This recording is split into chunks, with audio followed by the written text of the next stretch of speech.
please subscribe to help you and your motorcycle perform better. Dave Williams, editor, here with today's video. Brake, gas, turn, the Dave Moss mantra. We covered this sometime last year in a truck chat, so here we've got it in some context with a couple of riders. Also, zip tie usage. Just what do you measure with it and why? So you get a twofer with this one. I've never been on a track day, and I want to get set up for mine. Welcome to the track. Thank you. Absolutely. So, how many miles are on your bike? 1,000. That's it? That's it. It's time for it to get... time to let it breathe. Two times.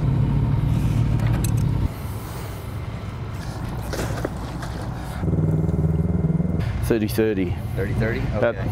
So generally at the track, the rear is always lower. Okay. Because we want grip. The rear is always higher on the street because we want longevity.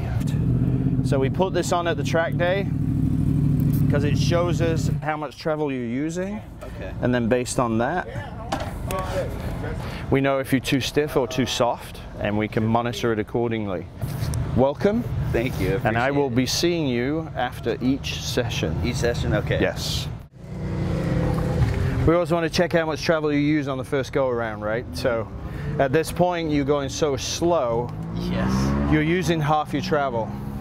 If you came in and you were using this much, there's a problem, right? So at least in going around the track in third gear, there's enough momentum to make the bike go backwards and forwards. You can tell I was in third gear the whole time. On this next session, like I said, get one of those guys down there and have them follow you around and show you the lines so you know where you're going. Okay. And that will also show you speed. The balloon trailer, or all the coaches, go introduce yourself. Okay. And then come back and get your bike and gear at your leisure. All right, helmet in the chair. Okay. Did you get some help for that session? Yeah, it was a night and day.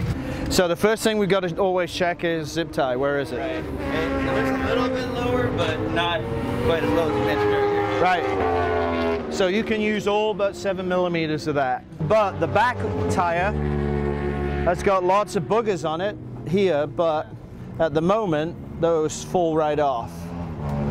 They just wipe away. What does that mean? So,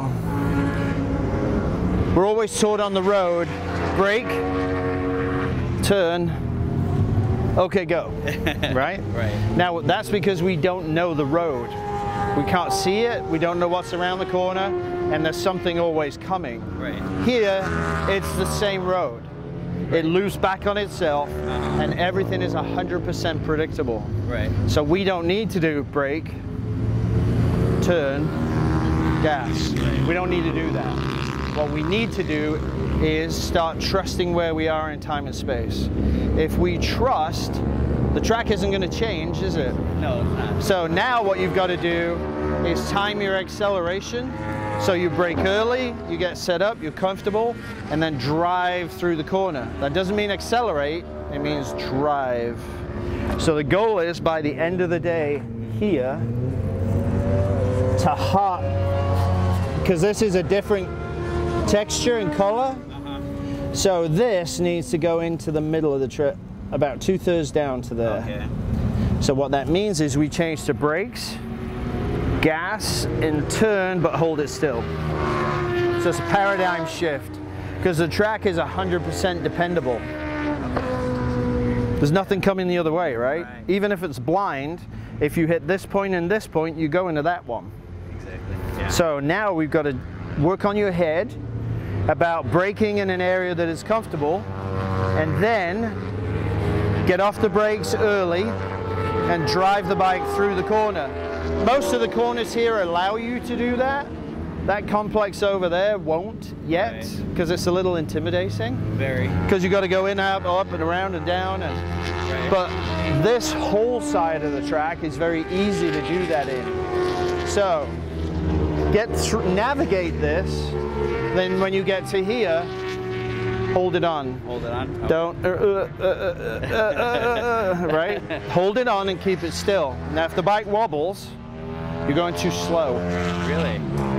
Okay. It's a gyro, right? Right. When a gyro loses its speed, what happens? Falls over. Right. So if you feel the bike wobble, just give it a little bit more throttle and hold it still again. Ooh, speed is my friend.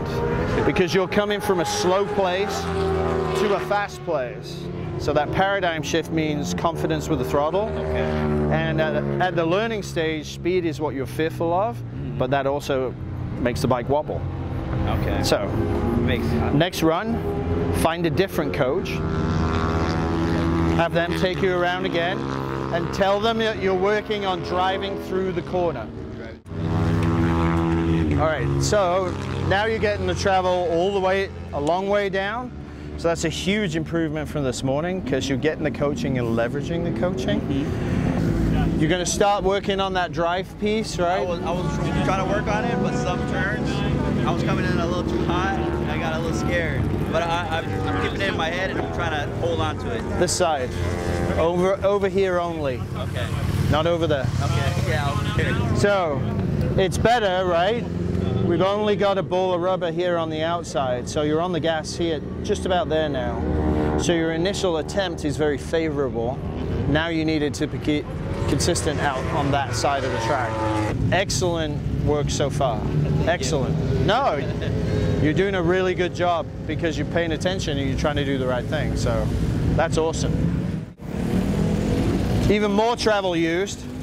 At this point, when you're getting down there in the travel, we actually have to stiffen it up for you.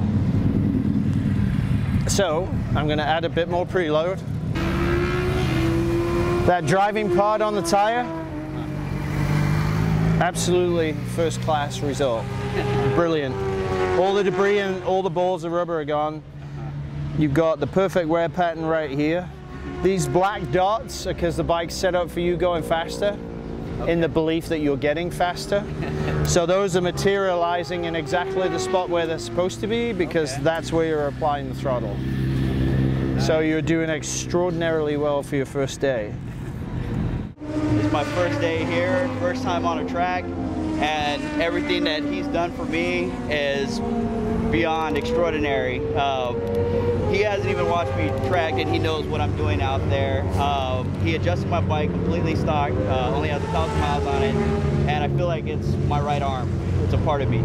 So it's awesome. Thank you. Thank you for trusting me with your motorcycle, but more importantly, thank you for listening and then trying to build your skill step each session, rather than get carried away with being at the track and going, oh, I can go this fast?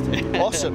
Right. So congratulations on everything you've succeeded with today. Now, like I said, finish the day with quality laps. Take it home with a smile and a grin, because when you come back, we're going to start on something different. Okay. All right. That sounds wonderful. Thank you. You're welcome. All right, how can I help? First time here, second track day with the bike. Oh, really? Yes. Oh, excellent. So, it's, which group are you in? B minus, so you're up shortly? Yeah. Have you got your helmet and gloves? They're right over there. Okay, so I'll measure you up on the bike. Okay. Ask you a bunch of questions, then you can go get your helmet and gloves, so when we're finished, you can line up. And that way you won't miss your track time. Sounds good. Okay. So you're at 45 in the front, which is a tad on the soft side. Springy in the rear. So the rear's adjusted quite nicely for your weight. The front is way too soft. Okay. So rebound set well. Boing. So compression and rebound on the bike were almost 100% open. Much better. Let's just check pressures before he goes out. Make sure we don't have 36, 42. Nope, that's fine. 31. 31, 31. That'll do to start. Have fun. Thank you. See you in a bit. Yes, sir. Wheelies? No. Hard braking. Okay. So the setting in the front is clearly massively too soft, right? So the function of the zip tie tells you when you're in the red zone and you stop riding, because at some point you're going to throw your bike away because there's no safety buffer at the bottom. So we're going to make the front end stiffer. So how did that go? It's pretty good. It definitely feels a lot more balanced for sure. It feels like more comfortable. Right. Now the other piece of the puzzle is your zip tie is buried again. Yeah. Did you do any wheelies over the wheelie bump? A little bit. Nothing, but I didn't like bury in after. It was very slight. Okay. So that could be a false positive. Okay. So we'll go ahead and make another change. Now, what's happening is you're coasting here and then getting on the gas there. So we need to get away from the street mantra of brake, turn, gas, to brake, relax, okay, drive the bike through the corner with 25 to 30% throttle, just drive it. And as soon as you do that, that'll disappear. We're just used to street behavior. This is a closed road with no oncoming traffic. So we always know that when we come over that blind hill, it's still there. So at that point, let's see if you can end your braking early and then drive the bike through the corners. The only part that's difficult is in the back corner, obviously. Get through that section and thereafter, it should be able to just drive it through. And let's see what that does to the rear tire wear. Okay, grab your gear. I'll move the bike. All right, much better. Yay. Feels a lot better. So travel safe in the back, the driving piece. Yeah, see now it's almost all gone off there. Clean that almost right off. There's a little bit of tail end debris here, but it's not sticking, right? So, no. The hard part now is going to be the paradigm shift of brake, gas, turn. That takes a lot of confidence in knowing where you are in time and space. All right, good job. Enjoy your afternoon, and thank you for working with me. Schedule a remote tuning appointment for you and your bike with Dave via text, email, Facebook, etc. Contact Dave on Facebook or by email, dave@davemosstuning.com.